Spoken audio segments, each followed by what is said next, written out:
एक बैरिस्टर बाबा साहब अम्बेडकर थे, दूसरा एक मर्द मुजाहिद देश को मिला है जो संविधान की रक्षा के लिए लड़ रहा है, उसका नाम बैरिस्टर असदुल्ला ओवैसी। हमारी लड़ाई आरएसएस से है।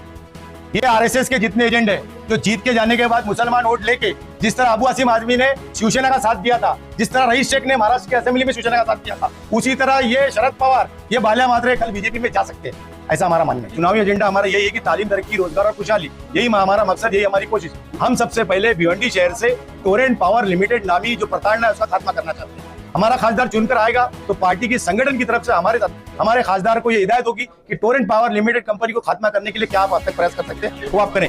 दूसरी, आरोग्य सेवा, आईजीएम हॉस्पिटल को डिविजनल दर्जे का मिलना चाहिए। ये सब डिविजनल दर्जा मिलने के बाद हमें देखते हैं कि आमदार रईस शेख संघर्ष कर रहे हैं, कपिल पाटिल संघर्ष कर रहे हैं, इलाज नहीं हो रहा है, मंत्री है, इलाज नहीं हो रहा है। अब कोई 25,000 रुपया ईदी का चंदा ले चुका हो और किसी के लिए काम कर रहा था और अचानक एक नई कहानी आ गई कि वो 25,000 जो 1 लाख में कन्वर्ट होने वाला है वो नहीं हो सकता, कभी हारने लगा तो नहीं दिया।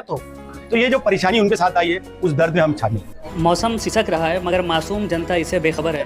देखिए, आगरी समाज 15% है, 2 उम्मीदवार आगरी समाज के लड़ रहे हैं। मुस्लिम समाज जो है वो लगभग 25% है। मुसलमान एक तरफा वोटिंग करते हैं तो क्यों नहीं हमारा उम्मीदवार जीत सकता है। कुंभी समाज का लीडर ये बोलता है कि मेरा समाज मेरा सपोर्ट करेगा तो मैं जीत सकता हूँ, तो मुसलमान को क्यों नहीं अधिकार मिलना चाहिए कि भाई मेरा समाज मुझे सपोर्ट करेगा मैं जीत सकता हूँ। मुसलमान समाज आपको वोट क्यों करे?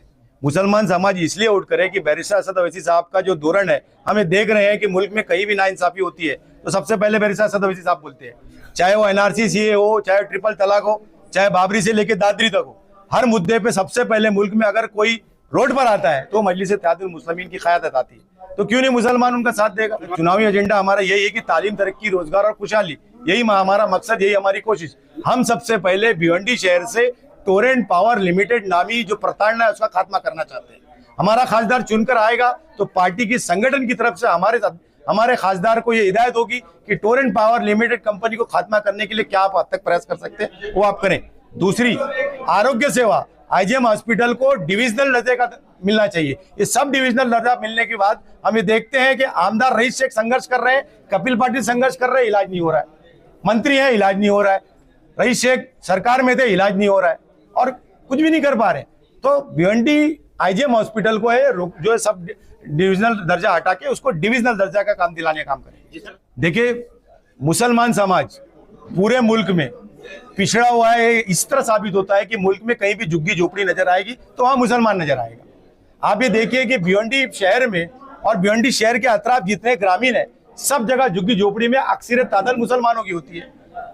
पानी, सड़क, रोशनी, इसी के लिए परेशान है मुसलमान। आरोग्य सेवा नहीं है, ट्रांसपोर्ट सेवा नहीं है, शिक्षा नहीं है, उच्च शिक्षा नहीं है। तो ये सो कॉल्ड सेकुलर पार्टियां जो लगातार सरकार में रही है, इन्होंने क्या किया? इस लोकसभा क्या में पापड़ तल रहे थे क्या? देखिए, सेम समस्या सभी जगह है। मुसलमान अक्सरियत तादाद में झुग्गी झोपड़ियों में रह रहा है। कारण है कि 70 साल में so called secular party Congress, NCP, Samajwadi, इन्होंने मुसलमानों का ये बोलकर वोट लिया कि भारतीय जनता पार्टी आरएसएस आ जाएगी और वो सरकार में आए, फल का है, लेकिन मुसलमानों के साथ इंसाफ नहीं किया। देखिए, हमारे खासदार इम्तियाज जलील पे जब मुसलमानों ने विश्वास किया, एक तरफा वोट किया, तो खासदार इम्तियाज जलील साहब जब खासदार बने तो पिछले 5 साल में उन्होंने इतना काम किया कि न सिर्फ उस लोकसभा मतदार क्षेत्र का पिछड़ा समाज बल्कि हिंदू समाज भी उनके साथ में कांधे से कांधा मिलाकर प्रचार में काम कर रहा है। तो ये मजलिस इत्तेहादुल मुस्लिमीन का धोरण है जो बैरिस्टर असद ओवैसी साहब ने तेलंगाना स्टेट से शुरू किया था, वो पूरे मुल्क में फैल रहा है। देखिए, सबसे पहली चीज तो AB फॉर्म 9:30 बजे हाथ में आया। 3 मई तक फॉर्म भरने के आखिरी टाइम था। बहुत से डॉक्यूमेंट कैंडिडेट के कंप्लीट नहीं थे, जो कंप्लीट करना था। जुम्मा का दिन था, इसलिए सभी कार्यकर्ताओं को बुलाना मुनासिब नहीं था। दूसरी बात, अंदर जाने के लिए केवल 4 लोग को अलाउ करते हैं, ये आपको मालूम है। 4 घंटे में रैली ऑर्गेनाइज नहीं की जा सकती थी। रैली और रैला क्या होता है ये आप आने वाले वक्त में देख लोगे। बाल्या मामा हो या दूसरे उम्मीदवार हो, ये क्या कर रहे थे पिछले 5 साल? कहाँ थे? टिकट मिलने के बाद ही मैदान में आए ना। उससे पहले ईद, बकरा ईद, दीपावली के बैनर सिर्फ लगाते हैं। काम क्या है बाल्या मामा या दूसरे उम्मीदवारों का? काम बताइए ना आप। सब मालूम था। उन्होंने भिवंडी लोकसभा मतदार क्षेत्र को ऑब्जर्वेशन मोड पे रखा हुआ था, देख रेख में रखा था। हमसे संवाद लगातार जारी था। आदरणीय खासदार इम्तियाज जलील के माध्यम से राष्ट्रीय अध्यक्ष तक पूरी बात जा रही थी। पार्टी का ऐसी सोच थी कि कौन कौन उम्मीदवारी के लिए फॉर्म भरता है। ये जो गणित है कि दो बड़ी पॉलिटिकल पार्टी के बीच में जब चुनाव होता है तो चुनाव लड़ना मुनासिब नहीं था। जब कई बड़े लोग चुनाव लड़ते हैं तो ऐसे गणित में वो वोटर जो हमेशा परेशान रहा है इन लोगों से, वो हमारी तरफ कन्वर्ट हो सकता है, और ऐसा होता आया है। आप देखिए औरंगाबाद उदाहरण है। देखिए जब से 2014 से मजलिस इत्तेहादुल मुस्लिमीन रियासत तेलंगाना से महाराष्ट्र स्टेट में आई है, पूरे इंडिया में फैल रही है। हमारे हजारों नगर सेवक बन चुके हैं।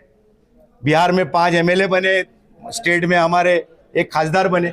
ये बातें वो बोलते जा रहे हैं, लेकिन मुसलमान अल्हम्दुलिल्लाह बैरिस्टर असद अवैसी साहब के साथ आते जा रहे हैं। आप बार बार मुसलमान का जिक्र कर रहे हैं, आप सिर्फ पूरे समाज को लेकर चुनाव लड़ रहे हैं, सिर्फ मुसलमान के लिए लड़ रहे हैं? तो ये बात अखिलेश यादव से क्यों नहीं पूछा जाता? ये बात जो है तेजस्वी यादव से क्यों नहीं पूछा जाता? ये बात नहीं, वो क्यों उनके राष्ट्रवादी भी है, समाजवादी भी है, नहीं कई पार्टियां हैं। ये आप सिर्फ मुसलमान के साथ नाइंसाफी हुई है, इसलिए ये बात बोलना गलत कैसे हो सकता है?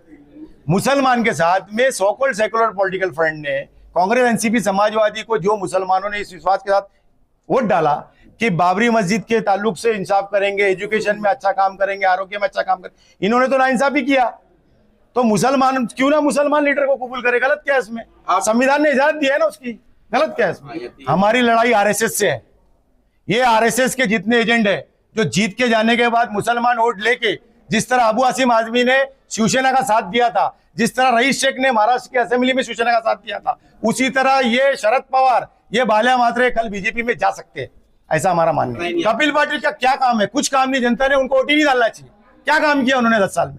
अरे मंत्री थे आप, शर्म आनी चाहिए आपको, चुनाव लड़ रहे हो। क्या काम किया उन्होंने? टोरेंट पावर के लिए मोर्चा निकला तो घर के 2 सदस्य आ गए मोर्चे में, ग्रामीण के इतने लोग आए, लेकिन काम क्या है भाई? टोरेंट को हटाओ ना।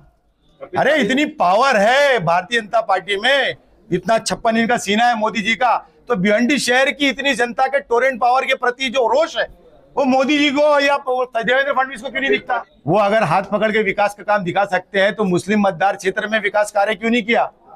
वो बोलते हैं कि मोदी जी सबका साथ सबका विकास करते हैं, तो मुस्लिम इलाके को क्यों छोड़ दिया? बिल्कुल जीत सकते हैं।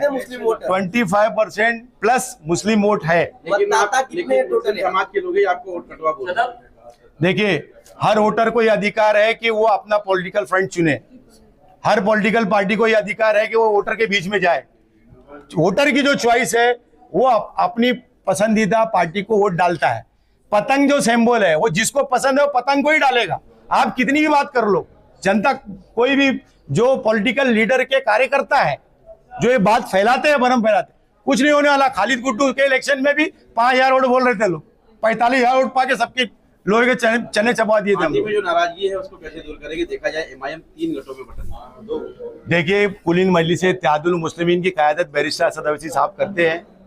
बैरिस्टर असद अवैसी साहब का जो नेतृत्व है, हर कोई उसको पसंद करता है।